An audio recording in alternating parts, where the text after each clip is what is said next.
Queridos irmãos, graça e paz da parte de nosso Senhor e Salvador Jesus Cristo, diletos professores da Escola Bíblica Dominical, seletos alunos, que o Senhor continue abençoando a vossa vida de uma forma toda especial. Muito bem, nós vamos hoje ao comentário da lição de número 10, lição das Casas Publicadoras Assembleia de Deus no Brasil. Nós estamos estudando no quarto trimestre o tema Fragilidade Humana e a Soberania Divina, o sofrimento e a restauração de Jó. Portanto, essa importante lição, estamos caminhando para o final, faltam apenas mais 3 lições para o encerramento desse trimestre e com certeza tem coisa nova, boa, nos esperando aí para o ano de 2021, onde estaremos iniciando com o tema aí do pentecostalismo. Vamos voltar a refletir sobre os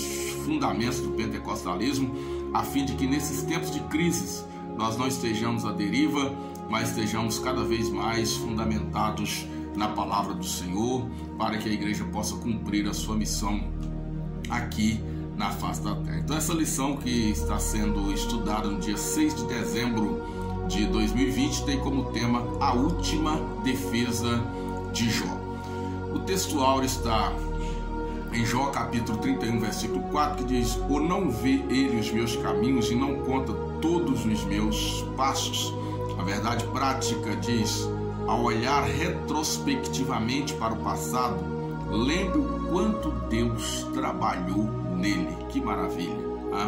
Nós temos como objetivo nesta lição mostrar agora, nesses últimos apelos de Jó, o seu profundo afetamento pelo sofrimento. E Jó então se enche aqui de nostalgia, olha para o seu passado de glória e começa a lamentar esse passado, desejoso de que venha uma resposta de Deus para a sua vida. Leitura bíblica, nós temos ela em Jó capítulo 29, versículo 1 a 5, Jó capítulo 30, versículo 1 a 5 e Jó capítulo 31, versículo 1 a 5. Portanto, 5 versículos de cada capítulo. Vamos ler Jó capítulo 29, versículo 1.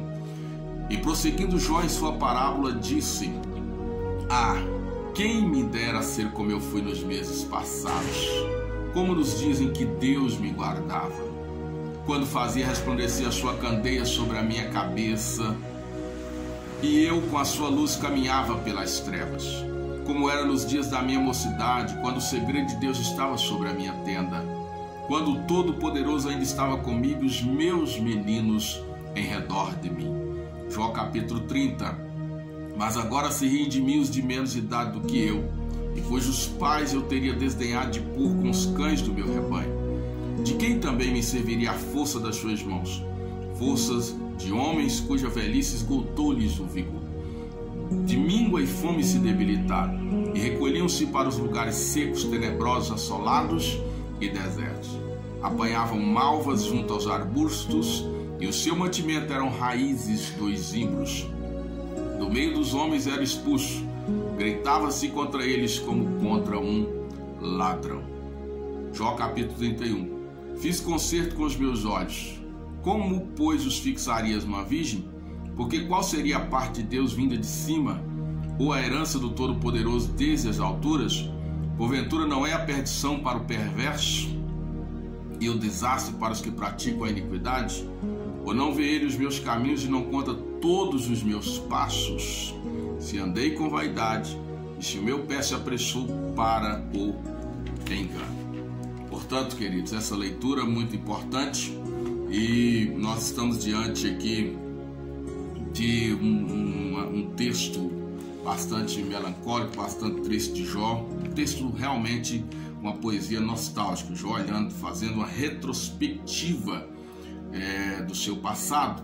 E Jó aqui ele lembra da sua prosperidade material, ele lembra também da sua prosperidade espiritual, da sua fidelidade a Deus, da sua integridade e de como ele sentia a presença de Deus perto dele, de como ele sentia o cuidado do Deus Todo-Poderoso perto dele. E é exatamente nesse sentido que Jó não vai aceitar que os seus dias se terminem assim. Ele tem uma consciência pura. É importante quando o nosso tribunal de consciência nos é favorável. Todos nós temos um tribunal instituído dentro de nós mesmos. O ser humano, seja ele quem for, ele tem um tribunal na sua consciência que o julga com verdade, dizendo se é culpado ou se é inocente. E Jó, certamente, esse juízo da sua consciência está preservado e fazendo o julgamento justo dele. E é interessante, então, como Jó se manifesta diante de Deus, não admitindo, não aceitando que os seus dias terminem dessa maneira. Bom, no primeiro tópico nós temos aqui, Jó relembra seu passado de glória. E a primeira coisa que ele vai falar no capítulo 29, versículo 1 a 11, é sobre a sua prosperidade material e espiritual. Tá?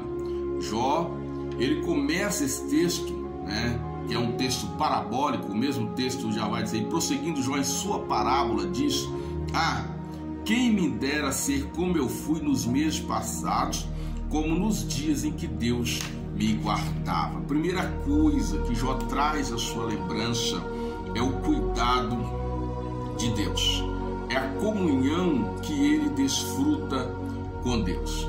E agora Jó está se sentindo descuidado, é claro, porque o cuidado de Deus para Jó, diante daquela teologia que era ensinada, ele era expresso, ele era materializado na prosperidade, na saúde, na possibilidade de estar junto da sua família, com seus filhos, e vendo ali também os seus negócios prosperarem continuamente.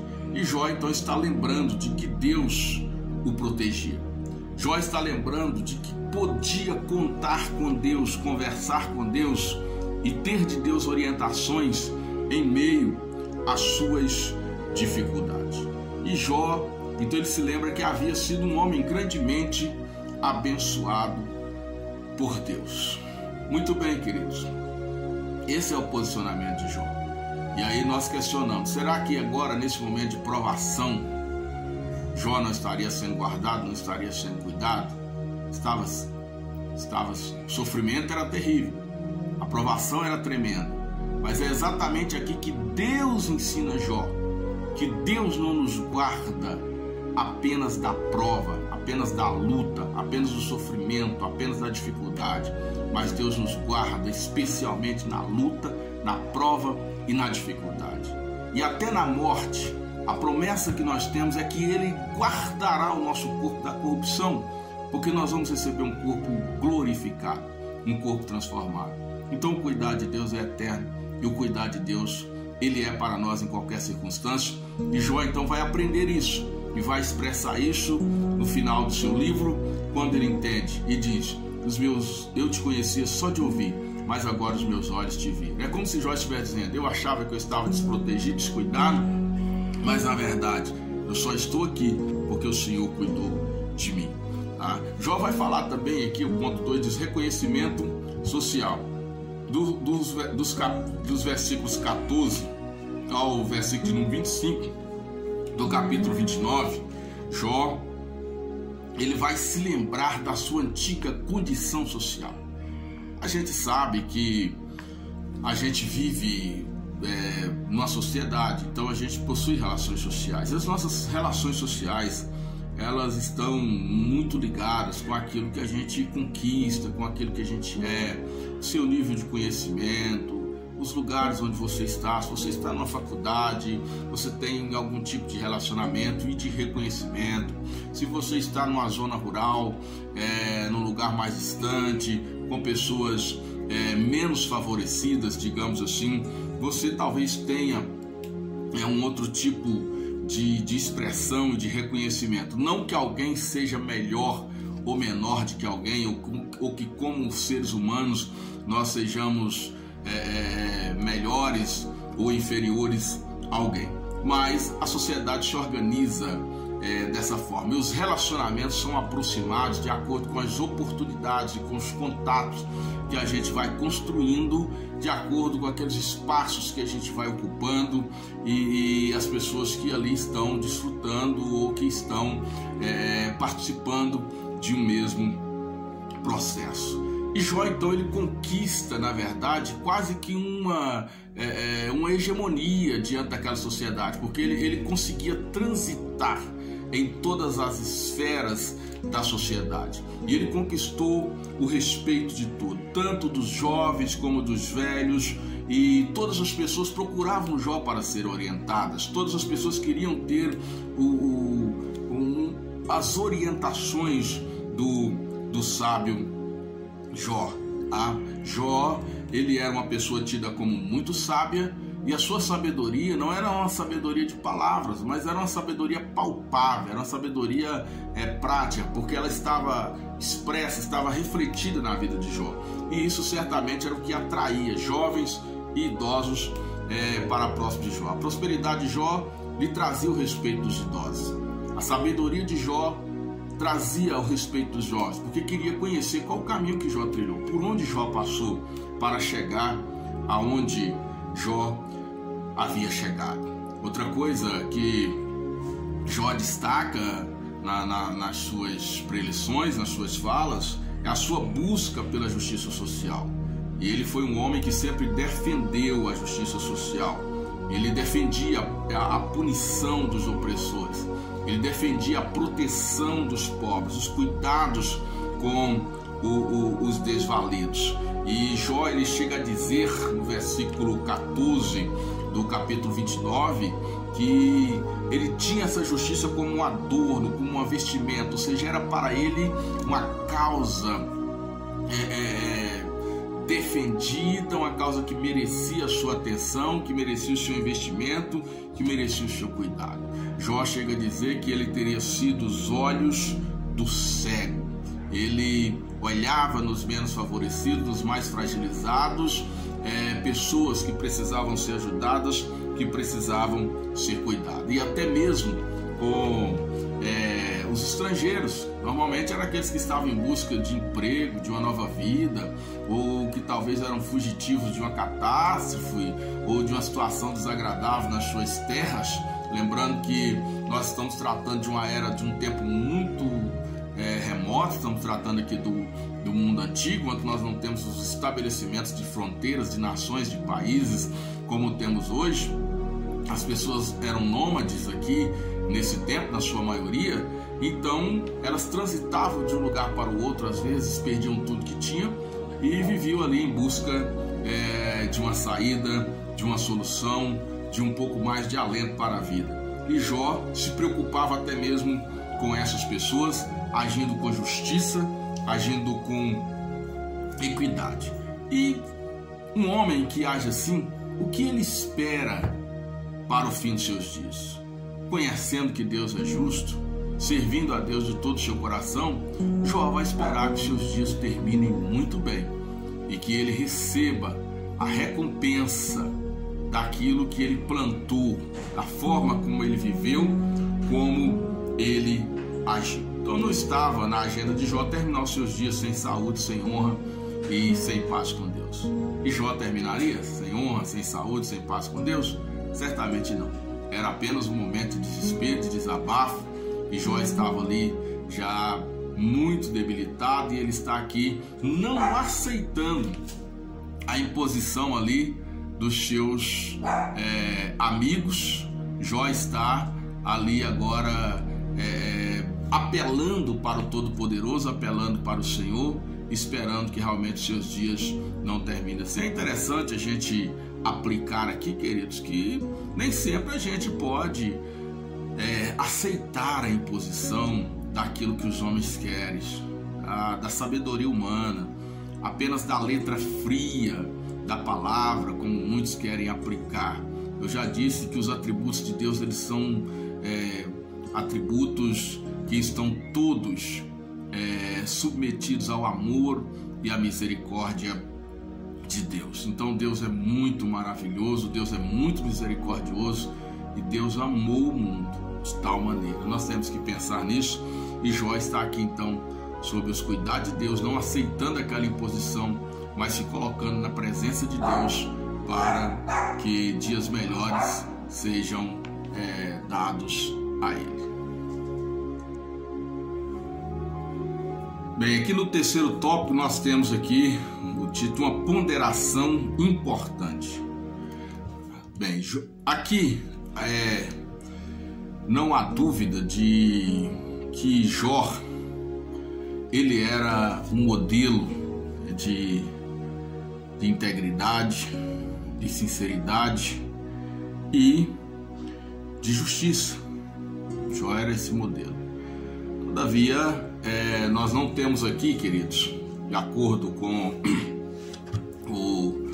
o nosso comentarista, uma apologia a qualquer tipo de política social. Mas nós temos aqui valores de vida, uns valores pautados pelo que somos diante de Deus. Eu disse aqui no tópico anterior que nós somos todos iguais, independentes de posição social, nós somos todos iguais. E é assim que Jó tratava todas as pessoas. Então não temos aqui uma sugestão de sistema político. Se quisermos ser bem claro, Jó não estava defendendo aqui sistemas de governo, sistemas políticos ou sistemas políticos de sociedade, mas estava defendendo um sistema de vida que agrada a Deus, que valoriza o outro, que valoriza o próximo. E é o que nós temos que ser e pensar, porque se não formos transformados de dentro para fora, tudo que nós fizermos será perdido. Então, se queremos ser bons, se queremos ajudar pessoas, se queremos ser socialmente justos, essa justiça precisa partir de dentro para fora e não segundo critérios legais, humanos, que muitas vezes trazem prejuízo a alguns para benefício de outros. Não é isso que o texto de Jó está nos ensinando. Bem, continuando, no tópico 2, nós temos o tema Jó lamenta seu estado presente. E aí nós vamos ver que a partir do capítulo 30, do versículo 1, Jó ele traz aqui uma triste revelação. Ele diz: mas agora se riem de mim os de menos idade do que eu, e cujos pais eu teria desdenhado de pôr com os cães do meu rebanho. Veja que situação.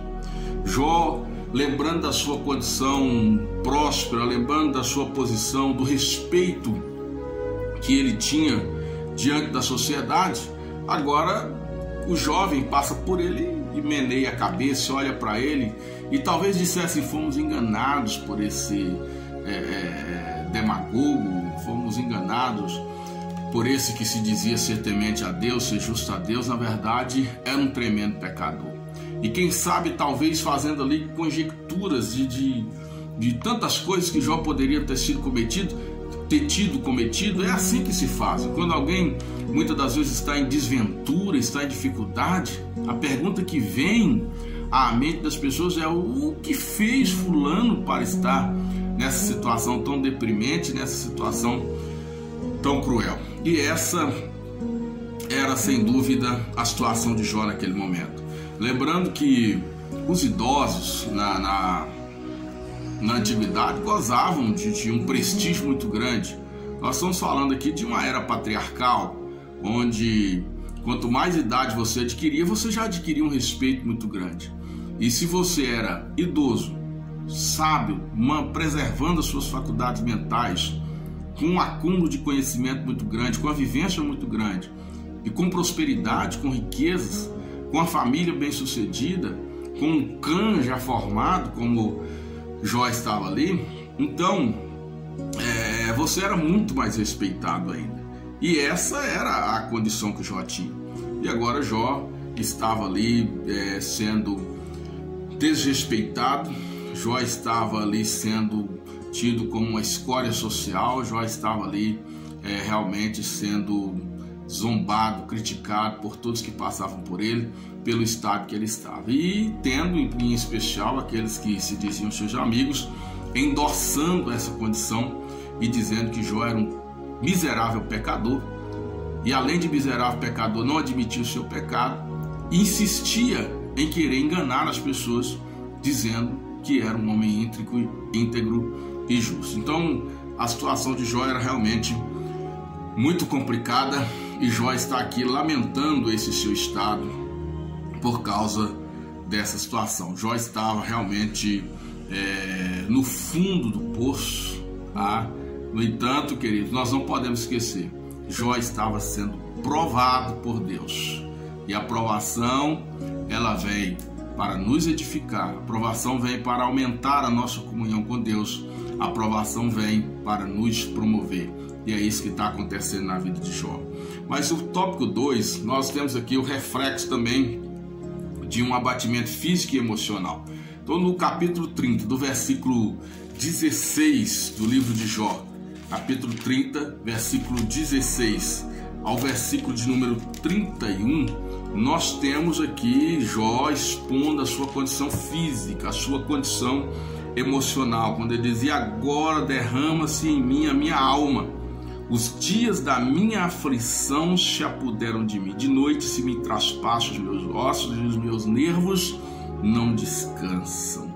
Pela grandeza da força das dores se desnudou, se demudou as minhas vestes, e como a gola da minha túnica me incide. Então veja, queridos, que Jó está aqui com angústia muito profunda, muito grande. Primeiro, porque se sente abandonado por Deus, e se tem um sentimento mais profundo, mais doloroso, digamos assim, para um ser humano, ele se sentir abandonado por Deus, e se sentir abandonado por Deus sem ter querido, sem ter dado causa para isso. E essa era a condição de Jó, porque jamais Jó pensou em abandonar Deus, em pecar contra Deus, ou jamais lhe passou pela cabeça que estaria fazendo alguma coisa que estivesse lhe afastando de Deus. E infelizmente ele foi assim como que arrancado, sabe, como aquele bebê que é arrancado do colo, tamanho é tirado, elevado. Jó foi assim, foi tirado do colo de Deus e levado para longe de Deus. Eu sempre digo que Jó não estava abandonado por Deus. Deus não estava perto de Jó, mas Deus estava longe, observando a Jó. Porque quando nós estamos na prova, Deus está a nos observar, porque estamos sendo provados. E precisamos sim passar pela prova e vencer a prova, para que sejamos aperfeiçoados e sejamos trazidos para aquele patamar que o Senhor quer que nós sejamos trazidos. Então, nesse Jó está aqui agora desfigurados, tá? Jó está agora com sua pele manchada, feridas abertas, roupas sujas de sangue, fétido. Jó está lançado ao pó, à cinza, e Jó pensa: Deus me lançou nesse sofrimento, Deus me jogou aqui. Por que Deus me jogou aqui? O que eu teria feito? Onde eu pequei contra Deus? Porque Deus não desce e não fala comigo aqui e me revela o que Ele pensa de mim. Jó não conseguia aceitar aqueles pensamentos, aquela imposição de seus amigos, mas ele estava ali a clamar ao Deus Altíssimo, que ao seu ver estava agora lhe ignorando. E Jó, ele vai se sentir aqui ainda, né, como uma caça, como uma pessoa que está sendo violentamente caçada, violentamente procurada, sendo atormentada por um furacão, e ao seu ver desconhecendo qual a razão do porquê ele estivesse naquela situação. E aí a gente, de forma redundante até, eu vou para o tópico 3, que traz a pergunta: Deus teria abandonado Jó? Esse sofrimento interno, esse sofrimento emocional de Jó, ele é um reflexo dessa crença de Jó, que Deus o teria o abandonado. Tá? E também o abandono de Deus trouxe o abandono dos homens. Então, abandonado por Deus, Jó foi abandonado pelos homens. E aí, diante disso, Jó não recebe a resposta de Deus, e Jó também não tem a complacência dos homens, que pelo contrário lhes acusa. Ele empurra mais ainda para o fundo do poço, agravando a sua situação emocional e quase afetando a sua situação espiritual. Então Jó estava ali pedindo socorro, mas estava cada vez mais sendo ignorado. Eu repito, Jó não estava sendo abandonado por Deus, mas tinha sido abandonado pelos homens, porque infelizmente aqui há um dizer: a gente vale o que tem. Infelizmente, e às vezes até no meio cristão, muitas pessoas nos consideram pelo que temos, enquanto você está bem vestido, enquanto você está bem fisicamente, enquanto você está podendo se locomover para lá e para cá, enquanto você está podendo dar alguma coisa que aquelas pessoas esperam de você, você é reconhecido, você é bem tratado. Se você muitas vezes perder essa capacidade, essa condição, você é um desafortunado, você é um miserável, você é um pecador, você não tem mais nada para oferecer, você já deu tudo que tinha. Quem nunca ouviu isso? Fulano já deu tudo que tinha. Então, isso é um reflexo de como as pessoas nos veem e do que elas esperam de nós. Fulano deu tudo que tinha. A gente ouve isso quase todo dia, principalmente, diga-se de passagem, os nossos anciãos da obra, homens fundadores de igreja, homens que pisaram espinhos, homens que cruzaram rios a nados, homens que andaram quilômetros e quilômetros a cavalos, evangelizaram, construíram, abriram trabalhos, fizeram a obra do Senhor. E hoje alguém olha para ele, fulano já deu tudo que tinha, não tem nada para dar, esquece ele. Essa é a situação de muitos. E essa é a forma que os homens nos veem e nos tratam. Então, mas Deus, Ele não nos vê assim. Deus não nos trata dessa maneira. Deus não nos trata dessa forma. Muitas vezes um sentimento de injustiça assola a nossa alma, mas Deus é justo. Deus é justo. E Deus se levanta na hora certa e no momento certo. Nenhum dos nossos passos são desconhecidos diante de Deus. E nenhum dos nossos atos se perde. O memorial de Deus é justo e tudo está escrito. Assim como Davi diz: põe as minhas lágrimas nos teus olhos. E ele diz também: no teu livro está escrito tudo de mim. Nós sabemos que está lá.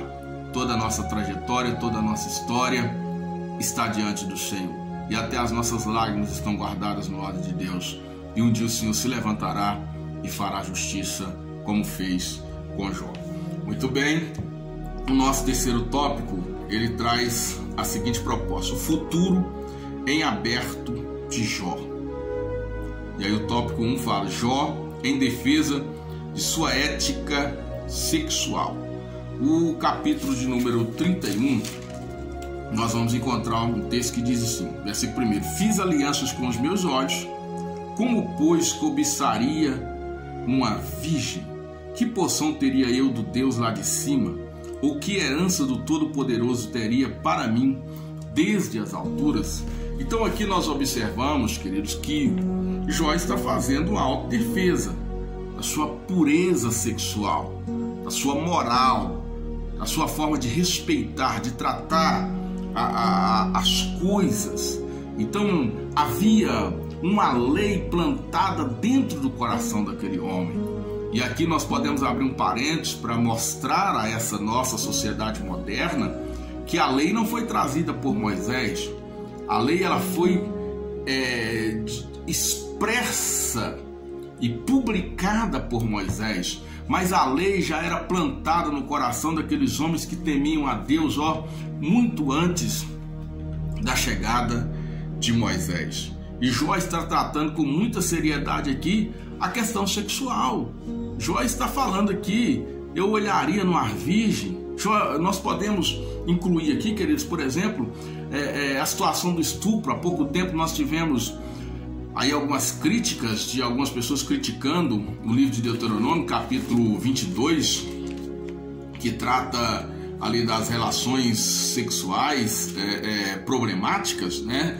E ali fala que quando uma jovem fosse estuprada no campo, alguém praticasse relação com ela e ela não gritasse, né, ela teria como se tivesse culpa naquele estupro, e os dois seriam punidos. Veja que aqui não alivia nenhum do outro, né? Se querem falar hoje aí, como estão falando, de estupro consensual, e culpar a Bíblia, dizendo que a Bíblia estaria aprovando esse tipo de atitude, pelo contrário, a Bíblia está rechaçando, a Bíblia está reprovando, tanto de uma parte quanto do outro. A Bíblia não traz essa aprovação. E muito antes disso aqui, você tem um homem de Deus condenando essa prática, dizendo: eu poria os meus olhos numa virgem. Ou seja, Deus não aprova isso. Essa sociedade modernista, liberalista, pecaminosa, ela quer condenar a religião, quer condenar a Bíblia, e com suas sutilezas satânicas, que é a especialidade de Satanás,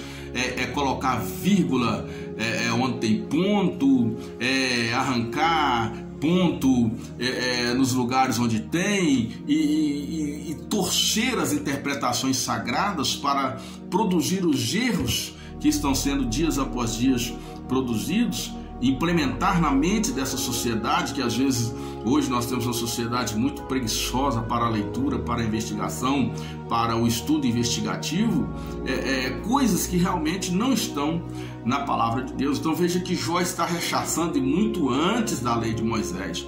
O que a Bíblia muitas das vezes ela faz é trazer problemas que já existiam na sociedade, como eles existiam, e a partir daí tratar esses problemas. E esses problemas, eles são tratados de duas formas. Primeiro, do ponto de vista humano. Então, essa solução que está sendo colocada ali era naquele momento uma solução humana para o problema, e não uma solução direta de Deus, porque a solução de Deus é essa aqui, essa que Jó está tomando. A lei está implantada no coração. Colocaria eu os meus olhos numa virgem? Porque o certo é isso, certo? É não haver nem consensual e nem de forma violenta. É isso que não pode acontecer. O homem precisa ser sensato. Ele não é um animal irracional, ele é um animal racional. Relações sexuais devem ocorrer dentro do casamento, dentro de um propósito, dentro de uma relação com sabedoria, para a felicidade a dois, para o bem social, para o crescimento da sociedade. Esse crescimento deve ser um crescimento equilibrado emocionalmente, fisicamente, a prosperidade da sociedade, não essa sociedade doente, como nós estamos vendo aí, que destruiu os valores, destrói as famílias, e aí a depressão vem tomando conta, as doenças psíquicas principalmente, vem tomando conta das pessoas, e com reflexo no soma ou no corpo, porque quando adoece a alma, o corpo todo adoece. Às vezes, quando só o corpo está doente, a alma está livre, a alma está curada, o espírito está curado, você prospera, você cresce. Mas quando a alma está doente, não tem como o corpo prosperar, não tem como o corpo produzir, não tem como o corpo caminhar. Então, amados, é importante a gente refletir nisso e entender que os princípios de Deus são forjados dentro do nosso coração, como eram forjados no coração de Jó, e nós vivermos uma vida pura, uma vida casta, uma vida santa, para a glória do nome do Senhor nosso Deus. Lá em Mateus, no capítulo 5, versículos 27 a 30, o Senhor Jesus já vai dizer que o homem, se ele olha numa mulher e a deseja de uma forma incontrolada, nós temos aí o problema da masturbação, muitos que olham para a mulher e masturba, e vem toda aquela situação, ele já adulterou com ela. Então, essas situações estão aí. E o que dizer, do sexo virtual, que é uma prática miserável hoje? As pessoas estão tão doentes, que se expõem diante de uma tela de um iPhone, de um iPad, de um smartphone, de um celular, e estão ali se masturbando e se ofertando ao outro, buscando uma forma miserável de prazer que lhes provoca doença, que lhes provocam distúrbios e que os empurram para um abismo psíquico, emocional muito forte. Então é preciso tomar cuidado e seguir os princípios da palavra de Deus, para que se viva com alegria, com felicidade, e que se mantenha um espírito saudável, uma mente saudável, e que mesmo com provação, como Jó estava já com seu soma, com seu corpo todo tomado por chagas, por enfermidade, doente, jogado no pó e na cinza, e a alma angustiada pelos ataques que ele vinha sofrendo de todos os lados, de todas as pessoas, como ele expõe aqui, de jovens, de velhos, daqueles que ele tinha como seus amigos, e agora lhes ataca sem dó. Jó, então, ele ainda fala da sua justiça e do seu propósito diante de Deus. No segundo ponto aqui nós temos Jó em defesa de sua ética social. Jó, ele fala, que ele é aquele moço que tratou bem os órfãos, que ele tratou as viúvas, que ele tratava a todos com humanidade. Então Jó não excluía ninguém. E mesmo que fosse comum ter os escravos, e é lógico que escravos naquele tempo não eram como escravos hoje, chicoteados, que apanhavam, eles tinham ali os seus direitos preservados. Escravos aqui, os doulos, os servos, é o trabalhador, aquele que não tinha riqueza e que precisava trabalhar para as outras pessoas para sobreviver, mas tinha o direito, de gerar família, de criar família, de prosperar, e havia regras sociais ali que protegiam esses homens. Então Jó, ele vai defender que até os seus trabalhadores, os seus escravos tinham liberdade para lhe procurar, lhe apresentar suas queixas, e Jó ali, na medida do possível, atendia às queixas de cada um, agia como juiz para aqueles homens ali e fazia com que a justiça chegasse a todos eles. E aqui nos vem a lembrança de que Tiago diz que a religião verdadeira para Deus é visitar os órfãos e as viúvas nas suas tribulações e guardar-se da corrupção do mundo. E a nossa ética social, ela deve ser baseada nisso. Precisamos ser socialmente éticos, respeitando e cuidando de todas as pessoas, independente da sua posição social. E não nos sentir semideuses pela posição que ocupamos ou por aquilo que conquistamos. Mas somos seres humanos. E se Deus nos deu alguma coisinha a mais do que deu para outro, é para que nós ajudássemos e servíssemos ao outro. O último tópico aqui diz: Jó busca a resposta de Deus. E aí no capítulo 31, no versículo de número 35, Jó, ele vai dizer: quem me dera um que me ouvisse. Eis que o meu intento é que o Todo-Poderoso me responda e que o meu adversário escreva um livro. Olha que maravilha. Jó, ele aqui ainda encontra força para clamar a quem se deve clamar. Jó já havia feito toda essa nostálgica viagem, toda essa retrospectiva, toda essa volta, e agora ele olha para o seu presente, analisa a sua situação, e Jó ainda acredita no futuro. Ele está vivo, a sua mente ainda está preservada, ele ainda argumenta diante do Todo-Poderoso. E o que Jó quer com esse fôlego, com esse hálito, com esse resto de força que lhe resta? Se apresentar diante de Deus, falar com Deus, conversar com Deus, falar da sua consciência e da sua inocência. Então, queridos, isso é muito maravilhoso. Agora vem a pergunta: como podemos nos apresentar diante de Deus e justificar os nossos atos? E aí eu vejo uma coisa maravilhosa, que Jó é um homem aqui à frente do seu tempo. E vejo também que a graça não é uma dispensação. A graça é uma parte do plano eterno de Deus. Quando o homem caiu, a graça de Deus entrou em ação. A graça de Deus se manifestou em Abel. A graça de Deus se manifestou em Sete. A graça de Deus se manifestou em Enos. A graça de Deus se manifestou em Enoque. A graça de Deus se manifestou em Noé. A graça de Deus se manifestou em Sem, se manifestou em Abraão, em Jacó, se manifestou, a graça de Deus se manifestou em Moisés. E aí, queridos, nós temos o período da formatação, da introdução pessoal da graça no mundo. E aí vem a lei para conduzir os rumos das coisas, a fim de que Cristo, a graça de Deus materializada, manifestada, viesse. Mas a graça está operando desde o momento da queda do homem. E é através da graça que nós chegamos diante de Deus, que nós somos justificados por Deus, que nós recebemos o seu perdão, que nós recebemos a sua salvação. Então a defesa de Jó, ela culmina com a busca dessa graça, desse favor imerecido. Porque apesar de tudo, Jó precisa entender, eu não mereço, mas Deus é gracioso.